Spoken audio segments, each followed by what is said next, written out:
Yo, hello everyone. Are you looking for an easy way to add a context form for your WordPress website?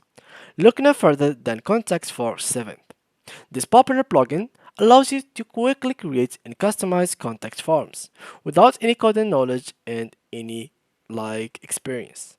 In this video, we'll walk you through the how to install and use Context Form 7 in your WordPress website. So let's get started. Before we start with this video, make sure to watch it from now till the end so you have full experience. So, first of all guys, I will show you how to get a WordPress account launched. So the first thing, launch your browser and then go to the URL section. Go here and search for WordPress. So here we go and launch the browser. Go to this website and then click on here to get a WordPress account. Here you might find don't install it yourself or set up with a hosting provider. You can get download WordPress 6.2 from here and install it by your own or see our recommended host so you can have a provider. So these are the two ways to actually have your WordPress. And from here, this is from wordpress.org. For wordpress.com, which is this one, let me just go here. You can create your account directly on WordPress.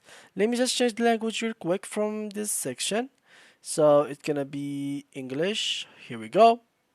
And simply now to create an account, all you have to do is click on Get Started and then fill this information with your email address, username, and a password. Or you can continue with Google or an Apple account. Either way, you will have a free account for the beginning. You can upgrade that account so you can have access to plugins and a custom domain name and much more by choosing one of these plans in front of you.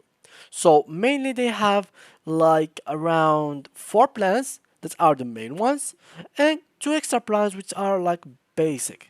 Not basic, but they are like aside. So one of them is the free one, and the other one is the enterprise. The free has limited access and it is of course for free. You don't have a lot of things to do with it, but it can do the work. It will create the website for you and you can make a simple blog in it. For the enterprise one, it will cost you a lot, about 25k a year, and you will have unlimited access to bunch of features that you won't have in the normal kind of plans. And aside that, you will have 4 main plans, which are the personal for $9 per month. You will have everything in the free plus version. So you will have here, beside free domain, you will have ad-free experience, extremely fast DNS with SSO, and support via email. For the premium one, you'll have premium themes, and with word ads and style customization. Here you will have for the business one so many things. Of course, everything that has passed, you will have it inside of business. So the same thing that you have in personal, you'll have it in premium. The stuff that you find in premium, you'll have them in business plus some extra stuff.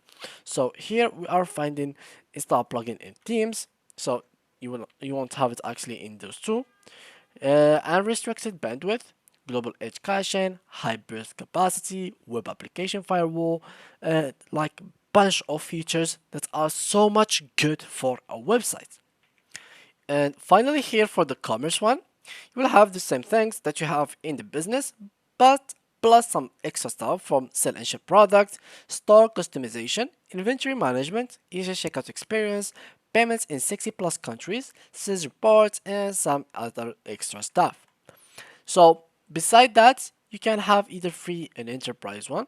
And in case you would like to go for the long term with WordPress, you feel like you are going to stay with WordPress for a long time, go for the annual plans because they are much more cheaper. Imagine here, for example, if we tried calculator here and we try to actually spend 45. So here we go, sorry, 45 if we did it in 12, it will be around 540. And otherwise, if we try it by month and you try to pay around 70 per month, it will be around that. So you are going to actually save around the half of it. So it is like 300 that you are going to save, which is so much money. that you are going to save. I really hope you guys to go for the actual annual plan in case you would like to have the websites for long term. And otherwise, for this video, guys, specifically, we are going to use my localhost. So my localhost is basically a WordPress website that is on my PC, not online, so no one can actually see it. I have the localhost WordPress version because I can use all the premium features in it to show you how to do everything that you have to do without having any problems with like paying or like having free plan, etc. So basically, in case you'd like to have it, you can just go to your localhost and /wordpress /wp login.php and then search for user 123 and you will be logged in into your dashboard. It is as simple as that, guys. So now let's keep up with the tutorial. So now the dashboard is finally launched. What I'm going to do is the same thing and the same logic. Let's go to the menu, search for plugins. Here, click on Add New, and there is two ways to actually add the plugin. The first one, which is by clicking here on Add Plugins and uploading the plugin by like find it on Google. So let's go, for example, here, search for Contact Form 7, download. Here we go. And you can just go here and then download it from here. Right after that, all you have to do is wait for it until it is downloaded on your PC. And then, as you can see, it might take some time, couple like seconds. I think my download speed has been screwed these days. But anyway, so after it is downloaded, go here, click on choose file and search for it and download it on the actual WordPress website. So now it is done. I can just go like that and install now. And as you can see, it is successfully installed. Now all you gotta do is activate the plugin. For the other method, which is simply by going here to search bar and write in here, I don't know why Resident Evil 7 here, but yeah, search for contact form 7. And then the same thing. Go here and as you may see, activate it or install it if you don't have it installed. So let's activate it through here. And now we might find it around here, contact form 7. It is actually activated, so that's good. And now just refresh the page so you have it ready. And here, if you click on contact forms, you might find it. So here it is, contact form. This is like contact form 1. So this is how it looks like. Label your name, some label your email, subject, your message, etc. Here, this is the form, this is the mail, how it looks like, and this is the messages that you might have. For example, if sender message was successfully sent, you will have thank you for your message, it has been sent. And you can adjust and like change literally everything in this page. Of all the lines here, you can edit them.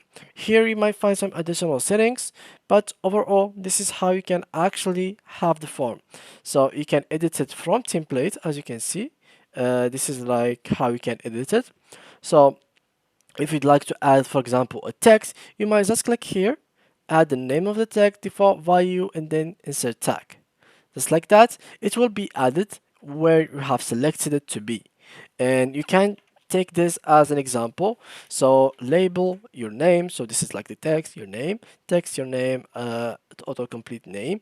The same thing that will be repeated. Here label subject and make sure that every label will be ended with another label. So that's how it goes. And finally submit and then click on save. And that's like how you can actually create a form using contact form 7. It is not really beneficial like that. You can't really be seeing it how it looks like, but that is how it works. It is completely free, so it is good for beginners that won't buy any kind of premium plugins. So yeah guys, that was it for today's video. If you enjoyed it, please leave a like and thank you guys for watching.